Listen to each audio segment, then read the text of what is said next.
नमस्कार माऊली. चला ज्ञानेश्वरीच्या सहवासात. ज्ञानेश्वरी अध्याय 11 मधील ओवी 673 ते ओवी 685च्या सहवासात आपण जाऊया. भगवंताचं परत एकदा सगुण चतुर्भुज रूप पाहून अर्जुनाच्या हृदयाची आणि सुखाची जी ताटातूट झाली होती ती संपली आणि अर्जुनाच्या हृदयात आनंदाच्या वेलीच जणू काही लावल्या गेल्या असं वर्णन ज्ञानोबारायांनी केलं. पण आता त्यावर भगवंत अर्जुनाला काय म्हणतात? ते म्हणतात, यया पार्थाचिया बोला सवे, हे काय म्हणितले देवे, तुवा प्रेम ठेवूनी यावे विश्वरूपी की. अर्जुनाने आपल्या हृदयाला जो आनंद झालाय तो सांगितला असता देव त्याला म्हणाले, अरे अर्जुना, तू हे काय बोलतोस? तू खरं तर माझ्या विश्वरूपावरच प्रेम ठेवलं पाहिजेस. माझ्या विश्वरूपावर प्रेम ठेवून मग ह्या सगुण रूपाकडे बघितलं पाहिजेस. मग इये श्रीमूर्ती भेटावे सडिया आयती, ते शिकवण सुभद्रापती विसरला सीमा. अर्जुन काय विसरला हे भगवंत सांगतायत. ते म्हणतात की अरे, तू प्रेम विश्वरूपावर ठेवायचं आणि भेटायला म्हणून फक्त या श्रीकृष्ण मूर्तीला यायचं, ही मी तुला शिकवण दिली. पण हे सुभद्रापती, हे अर्जुना, ते तू विसरलास. अगा आंधळिया अर्जुना, हाता आलिया मेरूही होयसाना, ऐसा आथी मना चुकीचा भावो. या ठिकाणी अर्जुनाच्या दृष्टीला आंधळेपणाची उपमा ज्ञानोबाराय देतात. ते जणू काही अर्जुनाला म्हणतात, अर्जुना, तुझी ज्ञानदृष्टी हरपली, तू आंधळा झालास. आणि असं व्हायचं कारण काय? तर एखाद्याला विनासायास सोन्याचा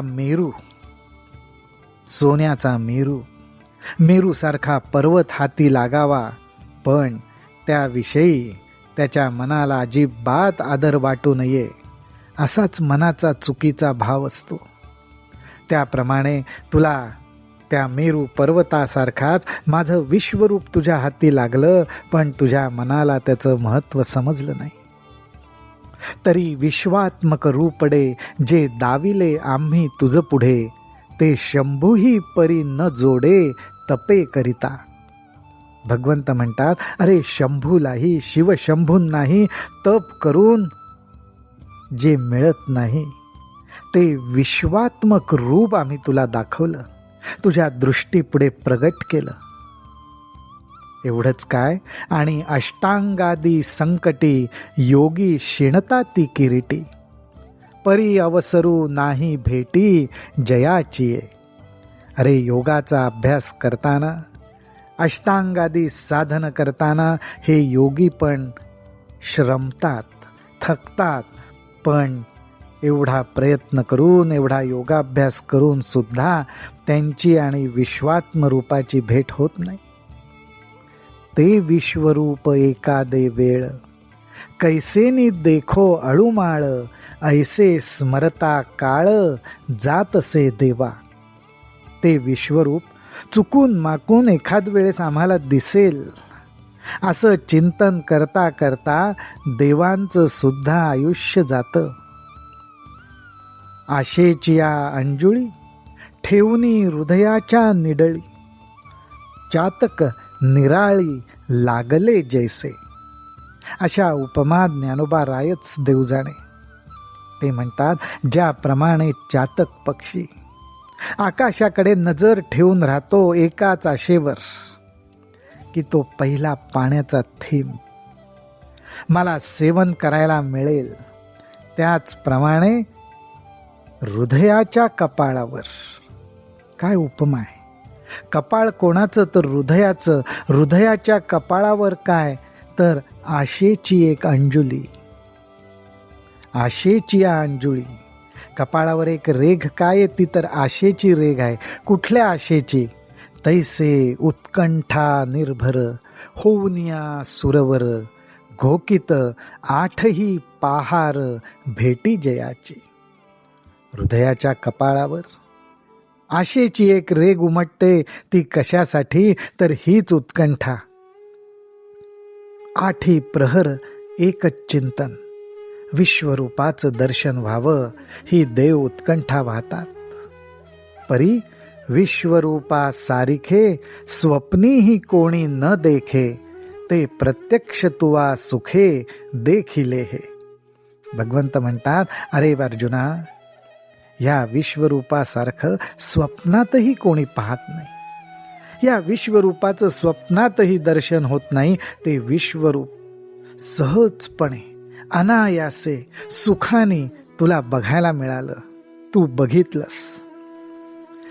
पै उपायांसी वाटा, न वाहती एथ सुभटा, साही सहित वोहटा वाहिला वेदी. हे अर्जुना, माझ्या विश्वरूपाकडे येण्यासाठी कर्मरूपी जी साधनं आहेत त्यांनाही वाट सापडत नाही. एवढंच काय, साही सहित म्हणजेच 6 शास्त्रांबरोबरच वेद वाहिला वेदी, वेदांना सुद्धा माघार घ्यावी लागली. त्यांना विश्वरूपाचं दर्शन, त्याचा थांग पत्ता लागला नाही. मज विश्वरूपाचिया मोहरा, चालावया धनुर्धरा, तपांचिया ही सर्व भारा, नव्हेची लागो.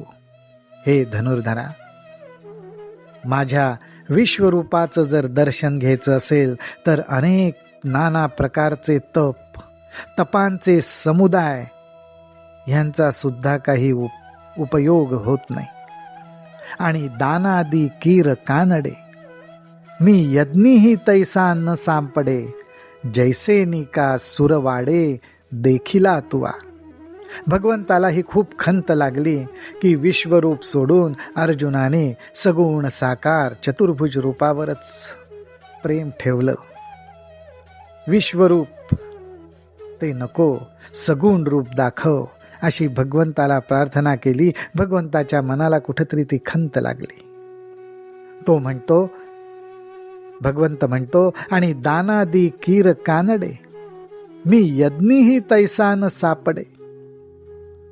खरोखरच हे विश्वरूप अनेक वेगवेगळ्या प्रकारची उत्तमोत्तम दान जरी केलं तरी त्यांनी ते प्राप्त होणार नाही. त्याचबरोबर अनेक यज्ञ केले तर त्या यज्ञानिकांनीही मी प्राप्त होणार नाही. पण भगवंत म्हणतात, तैसा मी एकीची परी, आतुडे गा अवधारी, जरी भक्ती येऊनी वरी, चित्ता ते गा.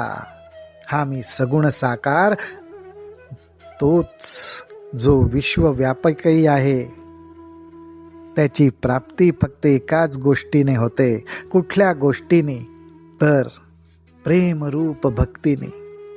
प्रेमरूप भक्तीने जर का चित्ताला वरमाला घातली, म्हणजेच प्रेमरूप भक्तीचा चित्ताला स्पर्श झाला, चित्तामध्ये प्रवेश केला की मग मात्र माझ्या रूपाची प्राप्ती होते. हे भगवंत स्वतःच्या मुखाने आपल्या सर्वांना सांगतात. आपण सुद्धा नामाचं स्मरण करत आपल्या आराध्य देवतेला, आपल्या गुरुजनांना, आपल्या गुरुदेवांना हीच प्रार्थना करू की या प्रेमरूपी भक्तीचा माझ्याही चित्ताला स्पर्श होते. राम कृष्ण हरी, राम कृष्ण हरी, राम कृष्ण हरी.